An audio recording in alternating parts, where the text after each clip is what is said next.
Yayasan Timor Lemore, Bapak Aris dan Bapak Kiai Hasan Basri, Ketua atau Pimpinan Pesantren Al Yakin. Yang saya hormati Ketua Pimpinan Anak Cabang Pemuda Pancasila beserta ranting di Kecamatan Tanjung Sari, para Provos Pemuda Pancasila dan para Sri Kandi, bapak-bapak, ibu-ibu, tak lupa dari jamaah tali asih ya, sili asih ya. Sadayana rahimakumullah. Alhamdulillah kita setajan urang ngaos iya nyuhunkeun hapunten punya. Saya dari Pemalang, asli dari Pemalang. Kalau darah Al-Katiri, uak saya sekarang jadi presiden di Timor Leste. Saya dari Pemalang, Jawa Tengah. Nama saya Johar Arifin. Saya sudah 16 tahun Bu di Tanjung Sari, ngawulang di Unpad, tapi bahasa Sunda masih susah. Ya, nggak tahu kenapa gitu ya. Bahasa Sunda itu bikin saya trauma. Ya, suatu hari saya ditanya sama OB, ini minggu pertama saya jadi dosen. Ditaros, Mas, Damang, saya jawab Pangesto, terus saya hari anakku maha. Tuh anak lagi sakit gimana? Anak nujun teraraos, tuh karunya nujun teraraos. Hari ibu maraos kene. Ternyata salah. Dugi ayeuna kalau saya ke kampus pasti diledek sama OB itu. Kata si emas raos kene. Bapak sareng ibu yang saya hormati, ini waktu sudah mepet. Saya disuruh memberikan pesan. Pesan pertama yaitu pesan untuk bersyukur. Kenapa bersyukur? Alhamdulillah orang sadaya tinggal di Tanjung Sari ya, rupi-rupi warnanya, tapi kita masih diberi oleh Allah kenikmatan berupa Islam. Alhamdulillah. Apa ada yang dekat dengan Mekah tapi tidak diberi Islam? Banyaklah. Saya pernah ke Hainan, Cina. Dari Cina ke Mekah hanya 2 jam. Mereka nggak punya agama, ateis. Ada lagi, ada dari Sudan, murid saya di Unpad dari Sudan Utara. Saya nanya, Sudan, kamu dari Sudan ke Mekah berapa jam? 1/2 jam. Agamamu apa? Pak, di Sudan Utara semuanya Kristen, gak ada muslimnya. Ya Allah, padahal hanya 1/2 jam menuju ke Mekah. Ada lagi, ada Tel Aviv. Dari Tel Aviv ke Mekah mung 20 menit. Mereka nggak kebagian Islam, agamanya Yahudi. Tapi ada orang Tanjung Sari, jaraknya ke Mekah 18 jam. Ya, 9 jam ke Jakarta, 9 jam lagi ke Mekah. Oleh Allah diberi nikmat Islam. Ini alhamdulillah. Tapi kalau kita tanya, saleresna seenak-enaknya zaman etate kapan? Kalau saya boleh minta ke Allah dulu, ruh saya, ya Allah, saya turunkan di Mekah bareng dengan Kanjeng Nabi, aman Pak? Oh, ada sahabat disuruh sholat subuh, bangunnya siang. Ada. Disuruh jamaah di belakang ngobrol. Ada. Ditanya sama sahabat yang lain, kamu tuh tidur. modalmu apa untuk ke akhirat? Dia jawab, modal saya hanya mencintai Nabi. Kalau pagi aku lihat wajahnya, itu tok. Iya. Dijawab oleh kanjeng Nabi, man ahabbani kana ma'i fil jannah. Modal senang saja masuk surga. Ya, itu seenak-enaknya zaman.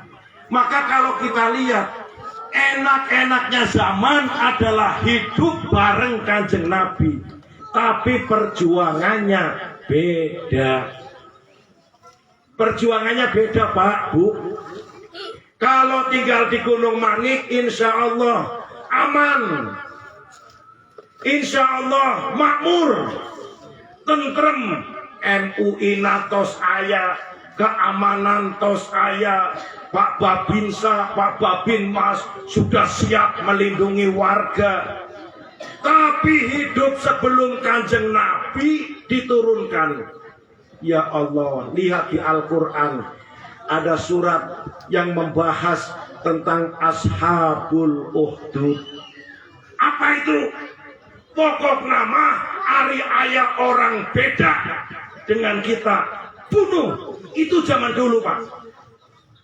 Maka ada orang-orang dari kalangan Kristen masuk ke tanah Najran, di situ dikuasai oleh Majusi. Orang-orang Kristen dikumpulkan, dimasukkan ke dalam parit, dibakar hidup-hidup. Demikian juga orang yang tinggal di daerah Nasrani, ada dari Majusi datang, bunuh, bahkan perbudakan luar biasa. Kanjeng Nabi turun ke alam dunia, beresin semua itu. Ya ayyuhannas, inna khalaqnakum min dzakari wa untha. Ini diingatkan lagi, wahai manusia, maraneh teh harita diciptakan dari sepasang Adam dan Hawa. Paham ya Bu ya? Jadi kita itu dulu satu indung, satu bapak. Bapaknya namanya Adam, ibunya namanya Hawa. Wa ja'alnakum syu'uban wa qabaila. Lalu dari dua pasang itulah, dari satu pasang itulah beranak pinak. Yang pindah ke daerah utara, tempatnya dingin sekali, Pak. Namanya Eropa, Rusia, Afrika, Eropa, Rusia, Amerika. Karena dingin, orangnya gede-gede, tidak punya pigmen, rambutnya merah, butuh pemanas yang banyak.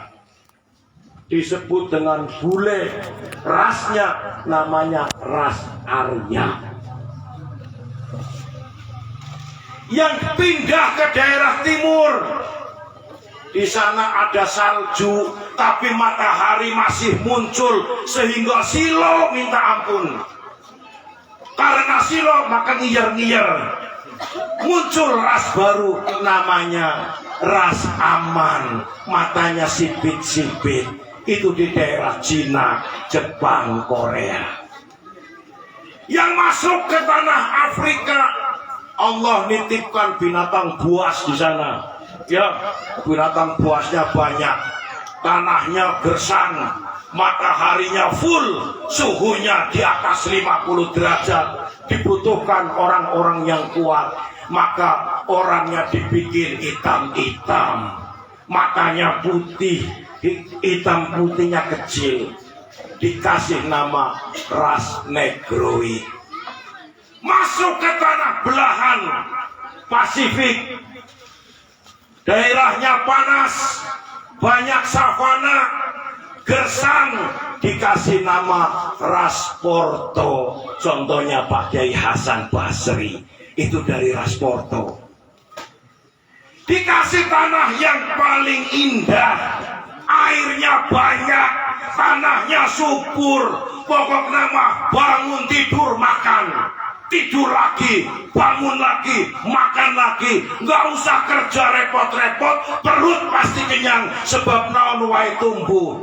Dikasih nama ras mongoloid, orangnya pesek-pesek, rembes-rembes. Contohnya ya anak Ibnu itu.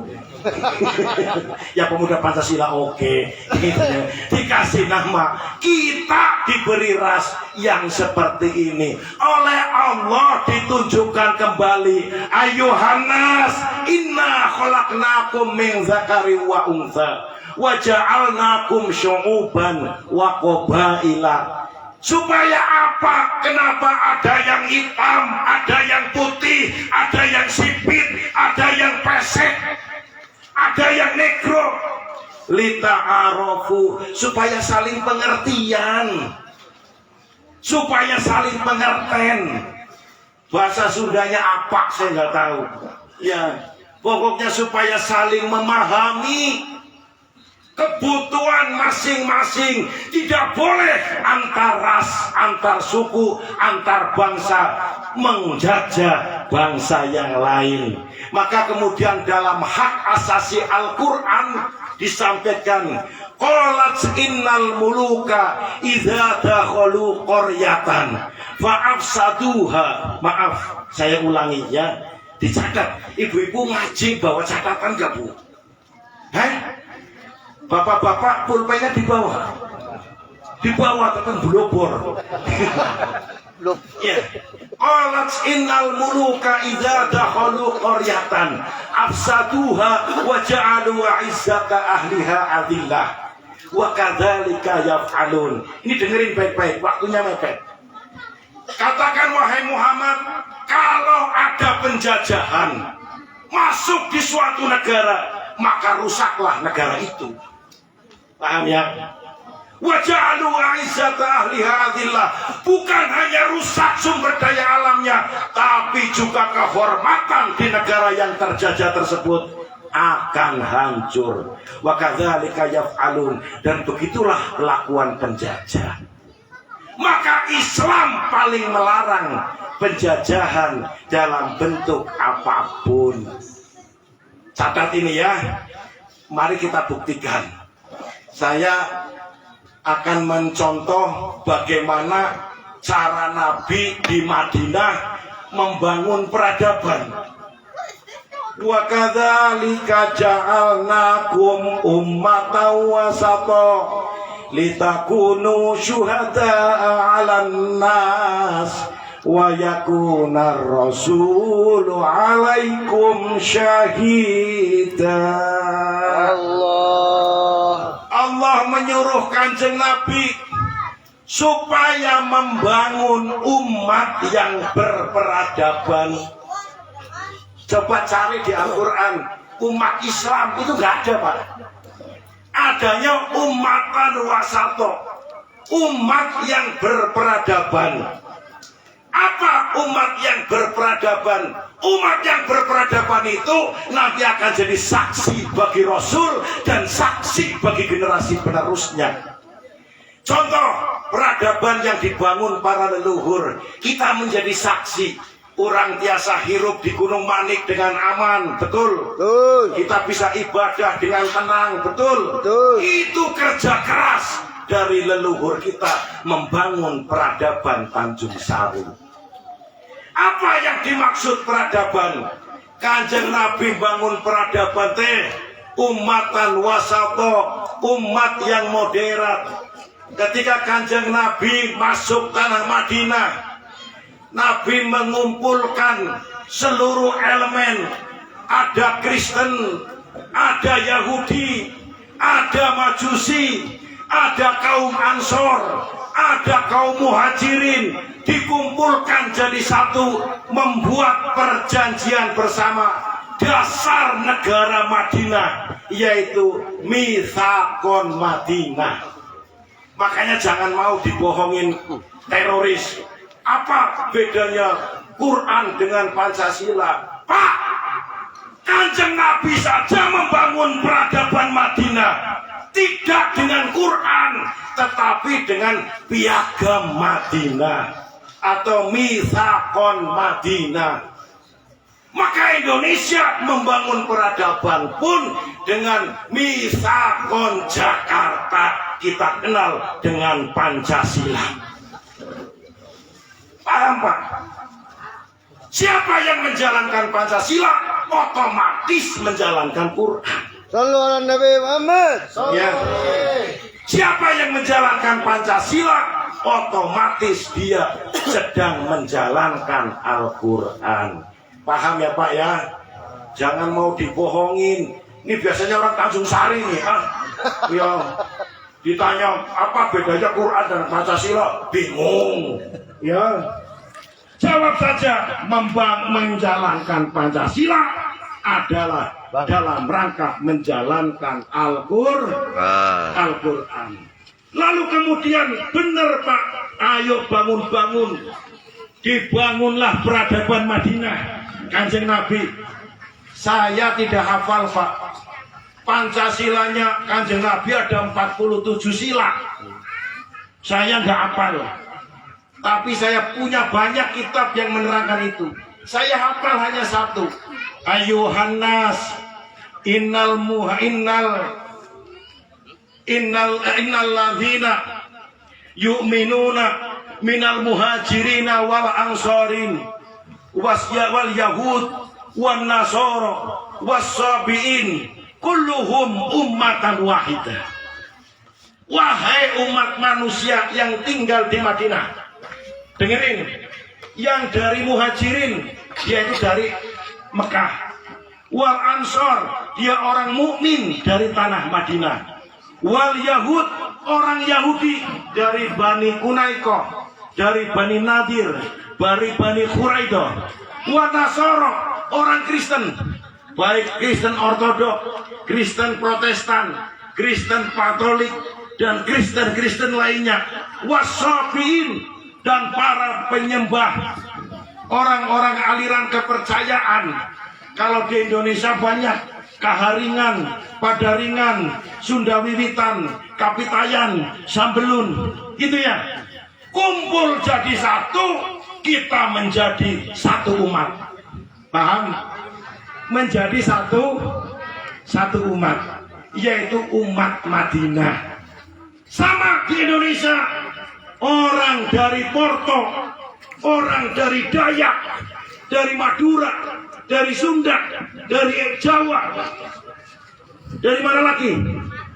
Sumatera dan semuanya, dari Kristen, dari Hindu, Buddha, dari aliran kepercayaan, kita satu umat, yaitu umat Indonesia. Paham sampai sini ya? Paham apa deal? Deal. Oke, deal. Setelah kita paham, mari kita lanjut. Begitu peradaban terbangun, ternyata orang-orang Kristen, orang-orang Yahudi, orang-orang Majusi pada pindah rame-rame ke Islam. Geningan ngenahnya, harita hidup di daerah minoritas, orang teh dibunuh, dikejar-kejar, tempat ibadahnya dibakar. Tetapi sekarang bersama Kanjeng Nabi hidupnya jadi aman, tentrem, makmur. Paham Pak? Sampai sini. Hadirin rahimakumullah. Islam tambah luas. Begitu tambah luas, orang Yahudi, orang Nasrani, ajengan-ajengannya daratan. Mereka dari Najron. Mari kita kutip dalam suatu kitab yang namanya Al-Furud wa Daulah fi Syariatil Islamiyah. Saya tuh ngomong ke anak-anak Ibnu, ayo ngaji kitab ini, ben melek matanya, supaya melek. Ada kitab namanya Al-Furud wa Daulah fi Syariatil Islamiyah. Ya anaknya nggak pernah datang. Kalau Ibnu nggak mau ngaji sama kita, pemuda Pancasila aja yang ngaji. Itu bareng-bareng. Al-Furud wa Daulah fi Syariatil Islamiyah. Ajengan-ajengan Yahudi, Nasrani datang ke Kanjeng Nabi. Ajengan Yahudi. Ya Nabi, orang teh kumaha. Saya ini bagaimana? Umat saya tambah sedikit. Apa jawab Kanjeng Nabi? walinajrona khasyatan Muhammadin Nabi sallallahu alaihi wasallam jiwarullahi wa rasulih ala amwalihim wa anfusihim wa kullu ma tahta aydihim. Paham ya Pak ya? Wahai orang Najron, mereka yang beragama Yahudi, mereka yang beragama Majusi, mereka yang beragama Nasrani, ya, jiwarullahi wa rasulih ala amwalihim, sesungguhnya Allah dan Rasulnya Muhammad sallallahu alaihi wasallam melindungi kalian. Apa yang dilindungi? Ala amwalihim, harta orang Kristen dan harta orang Yahudi, harta orang Majusi tidak boleh dirampok, tidak boleh dicopet, tidak boleh dicuri. Tapi tadi Pak RW, pintu dikunci. Pak RW, ya, enggak, aman Bu ya. Ya kayak desa saya di Pemalang, pintu dibuka, ditinggal 1 minggu, di rumah ada TV, ada motor, ada macam-macam, utuh. Ya, enggak apa-apa gitu ya. Tidak boleh dicuri. Hartanya orang Yahudi, Kristen dan Majusi aman, dilindungi oleh Allah dan Rasulnya. Wa anfusihim, nyawa orang Yahudi, nyawa orang Majusi, nyawa orang Kristen dijamin aman. Tidak boleh ada yang menyakiti fisiknya dan menyakiti hatinya. Paham? Wa kullu ma tahta aydihim, Allah dan Rasulnya melindungi tempat ibadah mereka. Gereja-gereja mereka aman, dilindungi oleh Allah dan Kanjeng Nabi Muhammad. Sinagog-sinagog mereka aman, dan manaro mereka aman, tidak boleh diganggu. Ada orang eta Mas Johar nyarios naon aing teu percanten. Mangga enggak percaya. Kalau enggak percaya ayo saya antar sendiri. Kita ke Madinah, masih utuh sinagog Yahudi di Madinah. Utuh Pak. Paham? Utuh. Gereja yang ada di Najron masih utuh. Manaro yang ada yang dimiliki oleh orang-orang Majusi masih utuh, bahkan berkembang sampai ke Tanjung Sari jadinya menara. Itu sisa peninggalan agama Majusi. Agama Majusi itu terakhir dipimpin oleh Raja Rustum, punya anak perempuan ditikah Sayyidina Husain. Lalu Raja Rustum dan anak perempuannya masuk Islam. Dari situlah agama Majusi dinyatakan ditutup di tanah Persia.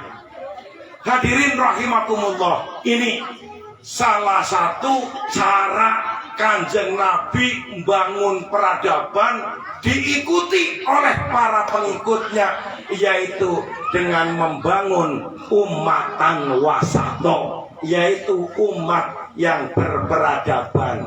Apa ciri-cirinya?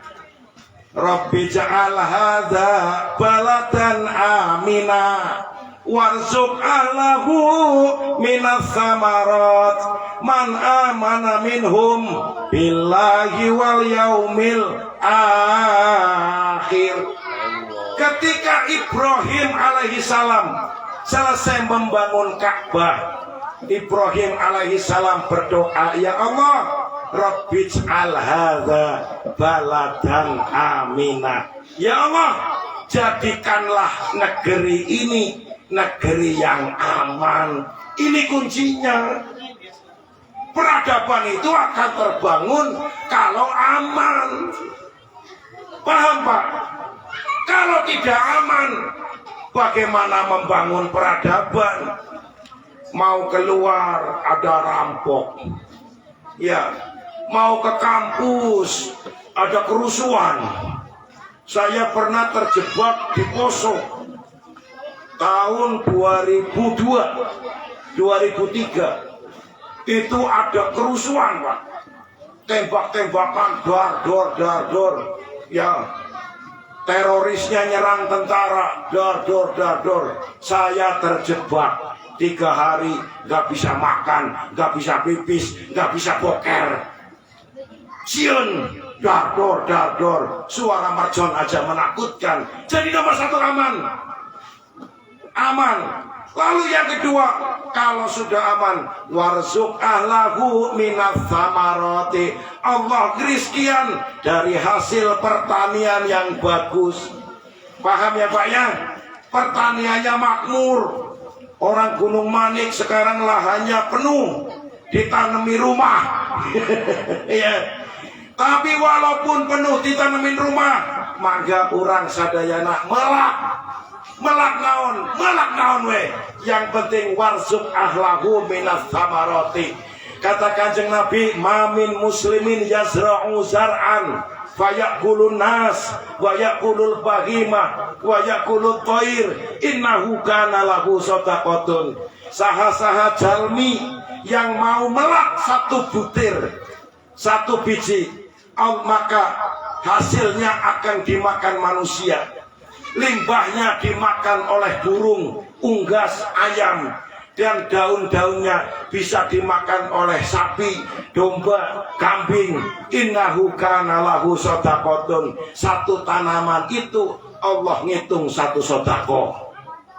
Ya, jadi jangan merasa jadi ustad terus turun jadi tani. Jangan ya. Ya, jadi polisi jadi tani. Ya, tetap kita harus bertani. Ya, makanya saya dukung Pak Prabowo itu. Abri manunggal pertanian. Nanti insya Allah kita hari santri atau hari apapun pemuda Pancasila gabung dengan Banser, gabung dengan MWC, gabung dengan IPNU IPPNU, kita melak nanam ya. Untuk kemakmuran kita bersama. Amin Allahumma amin. Man amana minhum billahi wal yaumil akhir. Lalu berikutnya adalah bagi mereka yang beriman kepada Allah dan hari akhir. Nah, ini kunci yang pertama. Yang kedua, Kanjeng Nabi dalam meriwayatkan hadis, ada hadis-hadis yang sifatnya akhlawiyah. Bagaimana masa depan yang akan terjadi di kalangan umat Islam, bahkan di dunia. Tadi sudah disampaikan oleh Ketua MWC, Kanjeng Nabi dawuh, wasataftariqu hadhil ummah ala salasi wa sab'ina firqatan. Qalu kaifahum ya Rasulullah? Qala Rasulullah kulluhum finnar illa ma ana alaihi wa ashabi. Kata Kanjeng Nabi, wahai sahabat, nanti di masa yang akan datang Islam akan pecah jauh lebih banyak dari pecahnya Yahudi. Islam akan pecah